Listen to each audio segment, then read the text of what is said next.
Guérir en soi, l'émission du bien-être ou comment prendre soin de soi. Je m'appelle Florence Marcillac, je suis énergéticienne et guérisseuse. J'ai créé ce podcast pour vous faire découvrir des gens qui font du bien, des pratiques qui peuvent vous aider à trouver l'équilibre et la paix. Bonne écoute. Sandra Nordman, bonjour. Je suis ravie de t'accueillir dans mon émission. Tu es à la fois sophrologue, hypnothérapeute, et aujourd'hui, c'est en tant que sophrologue que je viens vers toi et je vais te poser ces petites questions habituelles. Alors aujourd'hui, on va innover dans cette émission, mais vous ne serez pas perdus puisque on retrouve les mêmes questions. Je vais te demander, Sandra, qu'évoque pour toi guérir en soi ? J'ai regardé le SoundCloud et j'ai regardé, je me dis ouais, GES, guérir en soi. Et je me suis dit, enfin on va faire comme les philosophes, de partir sur les mots en eux-mêmes. Absolument. Ils ont leur valeur, les mots. Bah ouais. Au début était le verbe. Les mots sont très importants. Et en fait, ça me permet aussi de parler plus, avant même de ma pratique, d'une forme de conception de la vie. Mais absolument, ce qui t'a amené à... En tout cas, j'avais une jeune fille de 15 ans que j'accompagnais qui disait moi, j'aime bien mes pensées profondes. Et du coup, c'est comme des pensées profondes, quoi. Je trouvais que ce terme, il était super joli. C'est très beau. De cette jeune fille. Alors, je la recopie. 15 ans en plus. 15 ans. Ouais. La maturité. Alors, donc, ouais, parce que guérir en soi, c'est inspirant. Bon, alors, je commence basiquement par le premier mot, guérir. Aucun souci. Moi, ce qui m'a inspirée, c'était que avant de se guérir, c'était bien d'arrêter de se blesser. En fait, ce que je remarque dans ce qui se passe ici, c'est que souvent, les personnes, mais même je pourrais dire moi-même, la première personne qui vient se blesser, qui vient nous blesser, c'est nous-mêmes. C'est nous. Et avec une forme d'exigence envers soi-même qui est super élevée, super forte. Tu penses que cette exigence peut être une blessure que l'on s'inflige ? Ouais, je crois. J'ai l'impression. En tout cas, c'est quelque chose qui va pas aider à se guérir. Enfin, moi, je suis inspirée, tu vois, c'est pas de moi tout ça, mais je suis inspirée par exemple par Fabrice Midal, avec son livre Foutez-vous la paix. Et c'est ce qu'il dit dans sa préface, il dit mais on se torture à longueur de journée, on voudrait toujours mieux faire, bien faire, on a l'impression que les autres ils savent bien faire, et pas nous. Et en fait, apprendre à se foutre la paix, c'est déjà une première façon d'arrêter de se blesser, et pour moi la première piste pour aller venir guérir, quoi. Pour aller mieux, c'est déjà ça. Et du coup, c'est tellement juste. Et de venir nourrir cette relation d'amitié envers soi-même. Et alors j'aime bien aussi Isabelle Padovani, et elle c'est rigolo, elle dit enfin la même chose, tu vois. Elle dit s'il y avait quelqu'un qui venait nous agresser comme nous-mêmes on s'agresse, on aurait une espèce de système immunitaire qui dirait non mais vas-y, comment tu me parles, quoi, franchement. Mais comme c'est nous-mêmes, il n'y a pas de système immunitaire qui est là à l'intérieur. Et donc on s'inflige des choses à nous-mêmes. On dit pas stop en fait, on se dit pas stop. Mais j'ai envie de te demander, est-ce que d'une certaine façon, on a conscience que l'on s'agresse nous-mêmes ou pas du tout ? Peut-être déjà commencer par avoir cette conscience-là. Très intéressant. Ouais. Moi, je la vois pour moi, parce que ce livre Se foutre la paix, je l'ai lu 3 fois. Moi, c'est ce que je vois au cabinet ici, c'est que voilà, il y a ça. Et alors après, je me disais, en soi, cette exigence et cette performance, elle vient aussi de la société, qui est une société de la performance. Oui. C'est évident. De l'exigence. À l'école, c'est terrible, quoi. Puis nos parents, on voit bien que c'est des trucs qui sont inculqués en nous, quoi. Qu'à la fois ce perfectionniste, cette petite voix, elle est bien, c'est un moteur, mais à un moment, elle peut aussi blesser, oui. Tout n'est pas complètement... Elle peut mettre des grains de sable dans ce rouage qui fait que, finalement, cette confiance en soi que l'on pourrait avoir est freinée par ça. À la fois, elle pousse, moi, je sais que ça me donne la niaque, ça m'a donné la niaque, moi, je me croyais pas capable. Du coup, je sais que j'ai tellement bossé.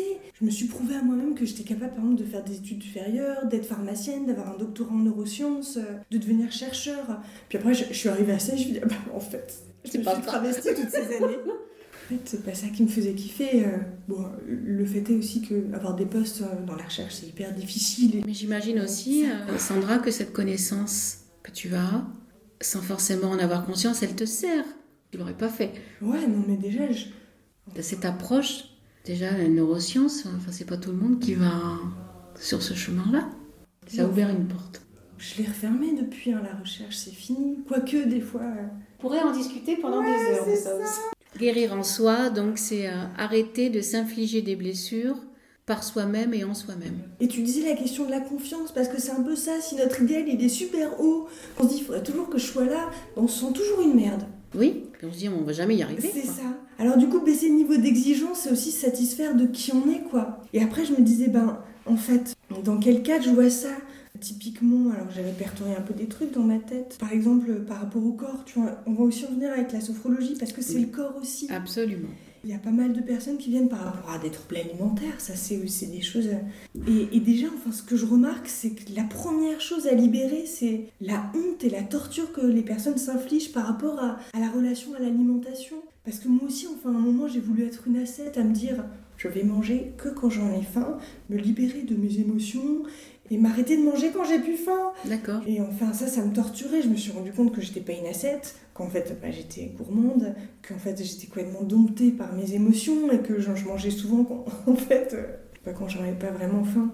Et réussir à arrêter de me culpabiliser. Oui, non, parce qu'en plus on se rajoute ça en fait. Mais ouais. En plus. Et la culpabilité, en vrai c'est elle qui fait grossir en partie, quoi. Et donc plus on déteste son corps, plus on lui dit qu'il devrait pas être comme il est. Encore une fois, cette question d'exigence, plus on se déteste, plus notre corps il va être rebelle et il va faire que ce qu'il veut. L'image de soi par rapport aux autres. On est dans une société où on a une certaine image, on le voit autour de nous, les jeunes femmes, les magazines, je regarde pas la télé, mais les reportages. Qui, dans la population française, a des physiques comme ça ? Alors, il y en a, mais certainement pas la majorité.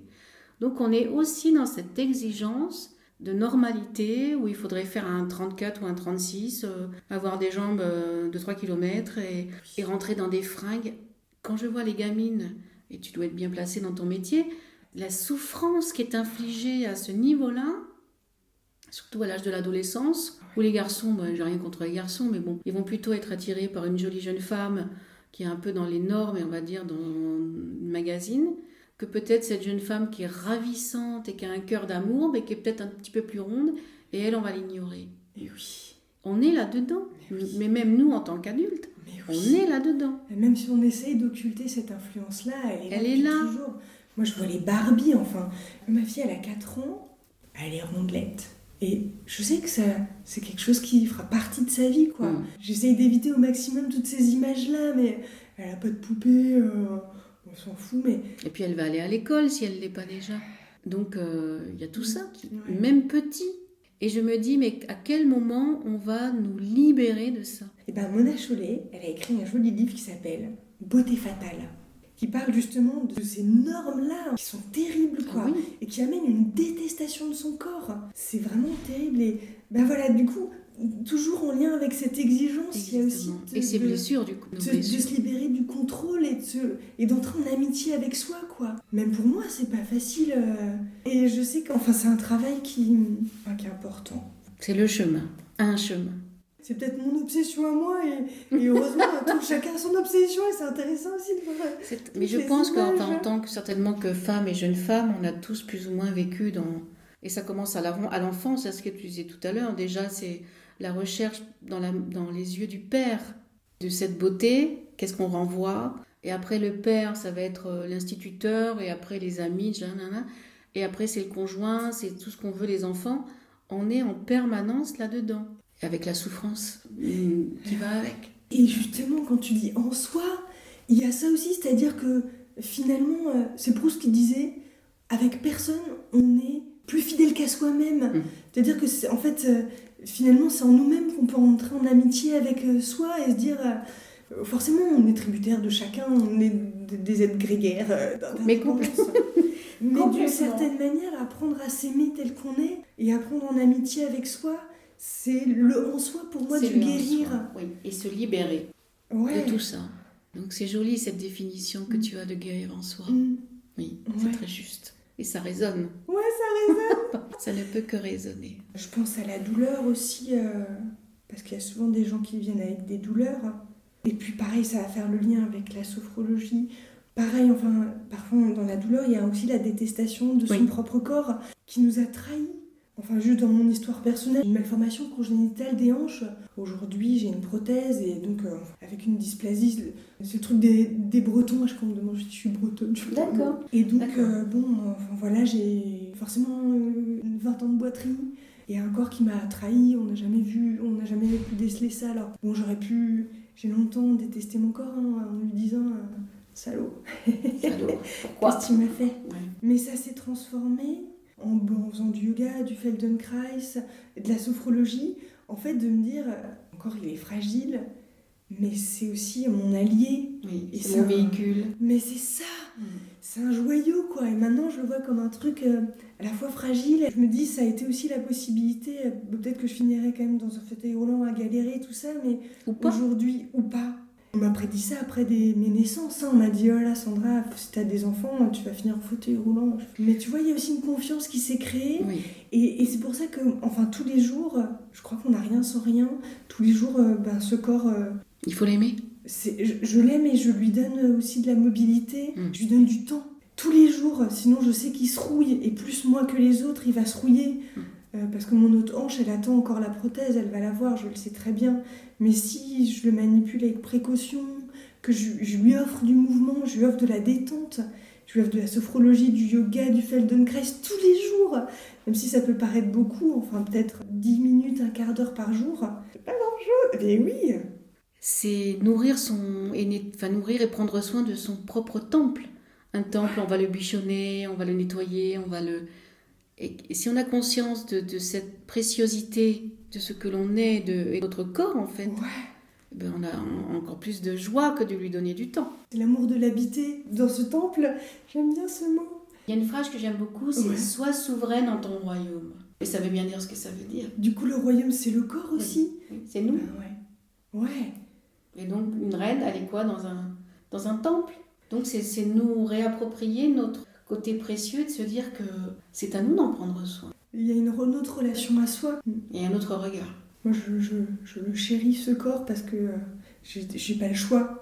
Du coup, comme j'ai pas le choix, je peux dire merde, j'ai bien besoin faut me lâcher 20 minutes là, parce que sinon, je sais que je vais être cassée en 4. Donc, tu en as besoin de ce corps. Je crois que chacun a besoin aussi, enfin, tous. Oui.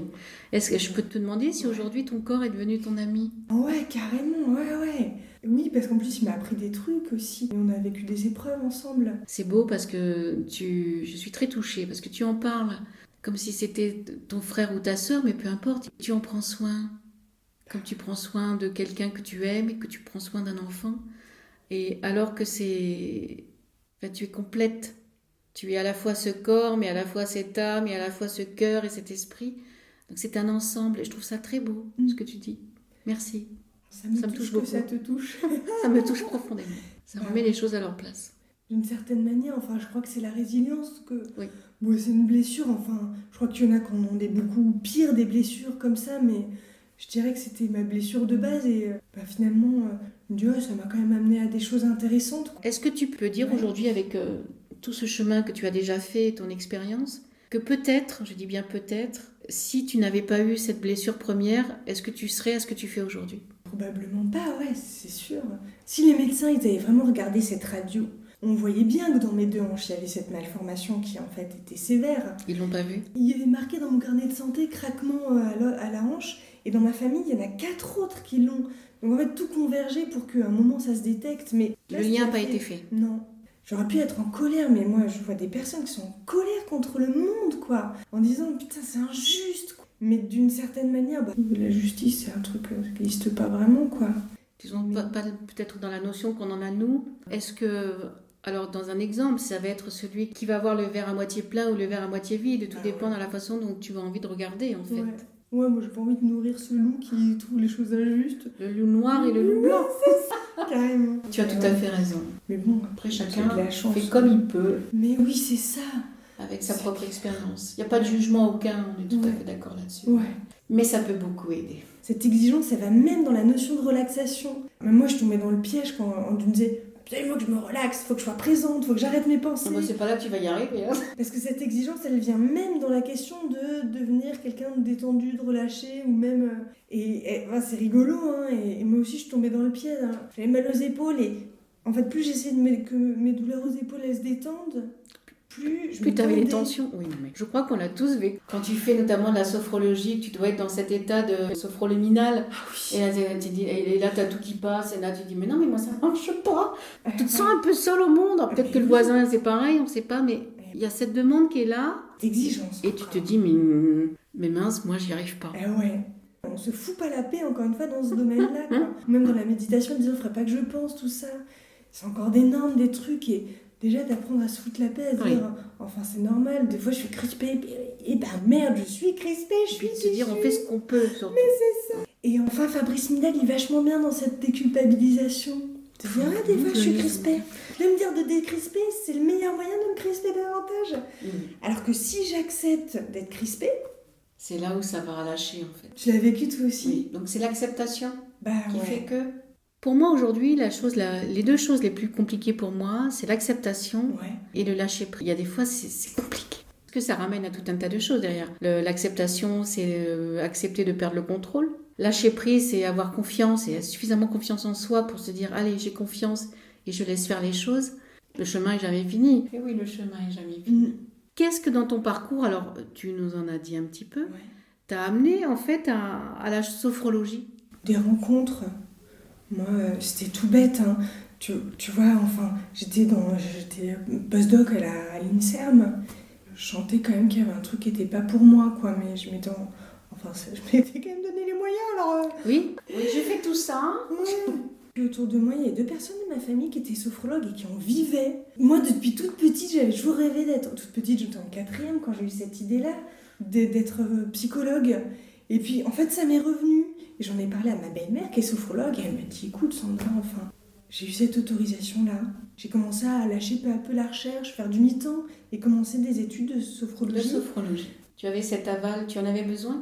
Ta belle-mère te dit, quelque part tu peux y aller. Ouais. C'était un feu vert pour toi. C'est ça, l'autorisation, quoi.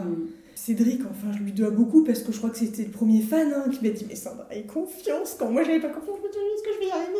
Et ça, c'était hyper important, quoi. C'est très important. On a ces personnes-là sur le chemin qui nous disent, mais enfin, regarde, t'es faite pour ça, t'es tombée dans la marmite.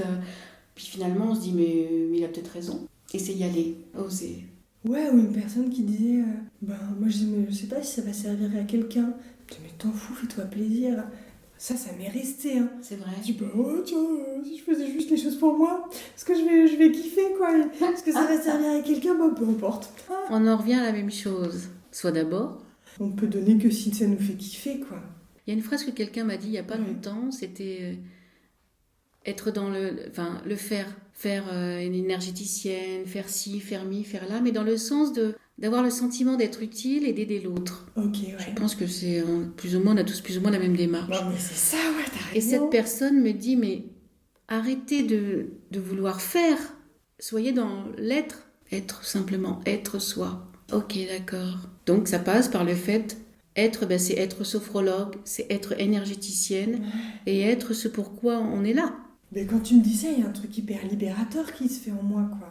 Être ce que l'on est. Et d'abord pour soi, les choses arrivent en fait. J'ai souvent répété une phrase, pour ceux qui me connaissent, c'est quand l'élève est prêt, le maître arrive.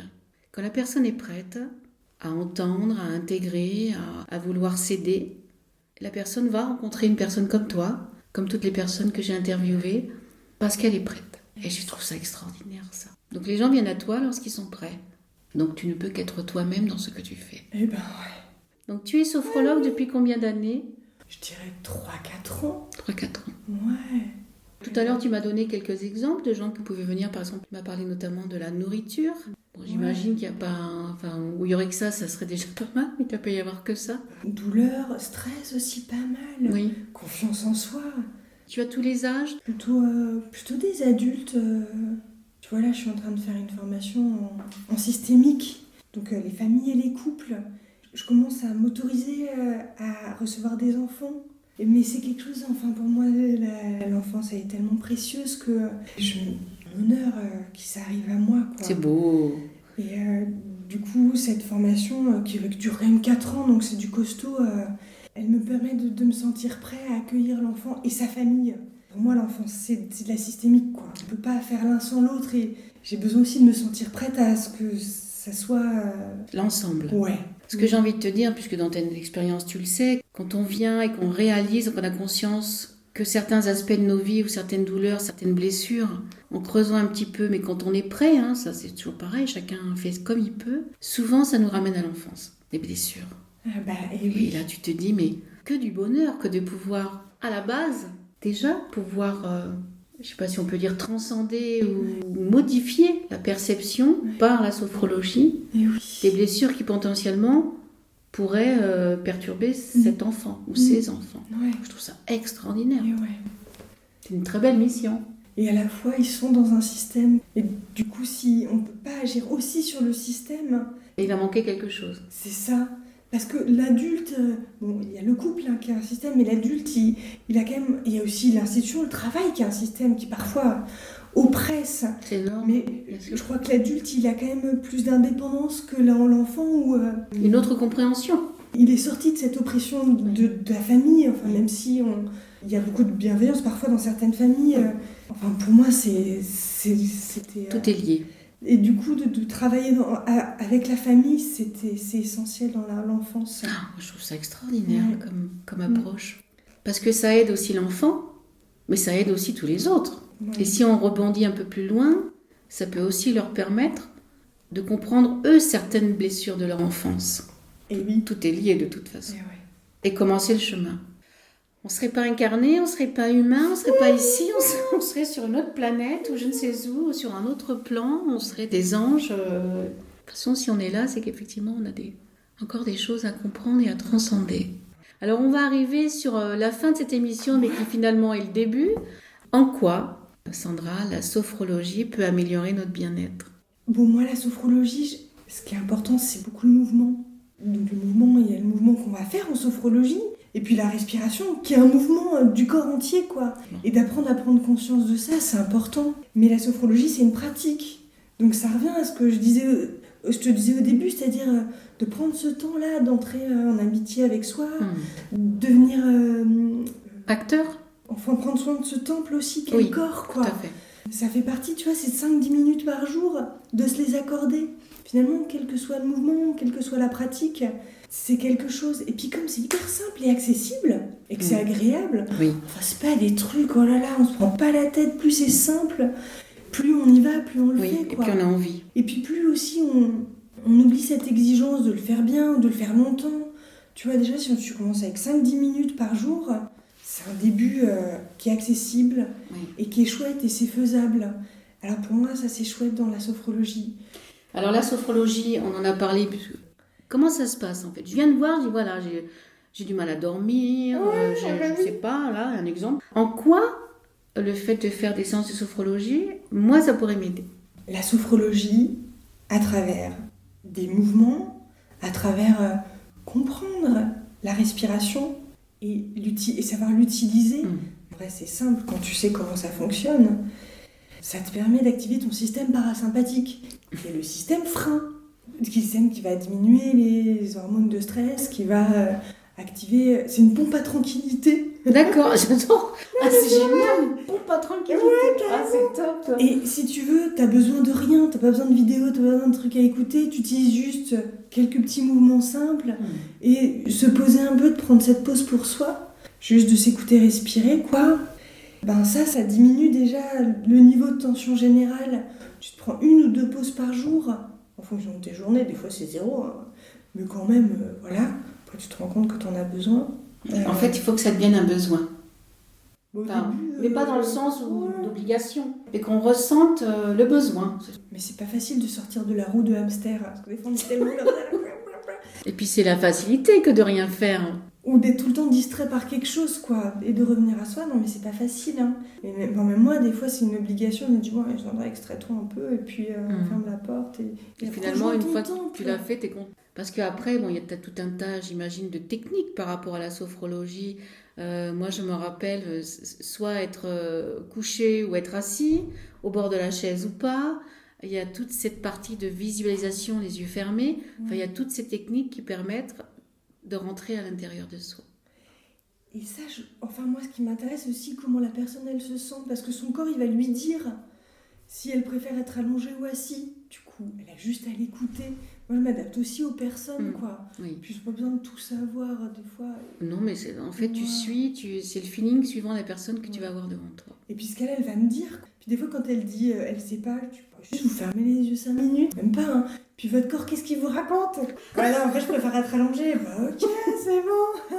C'est lui le chef, le corps. Oui. En fait, c'est aussi apprendre à le réécouter. Parce que si on se pose à rien faire, c'est-à-dire à l'écouter, il va redevenir notre guide.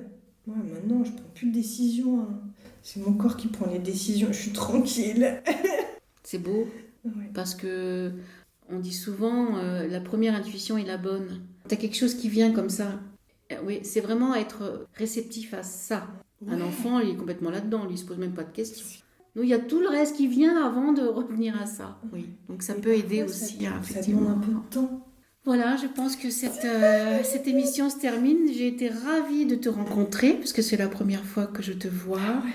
Je vois dans tes yeux cette envie, cet amour de ce que tu fais. Et grâce à toi, aujourd'hui, j'ai reçu plein de clés et plein de mots qui vont m'aider.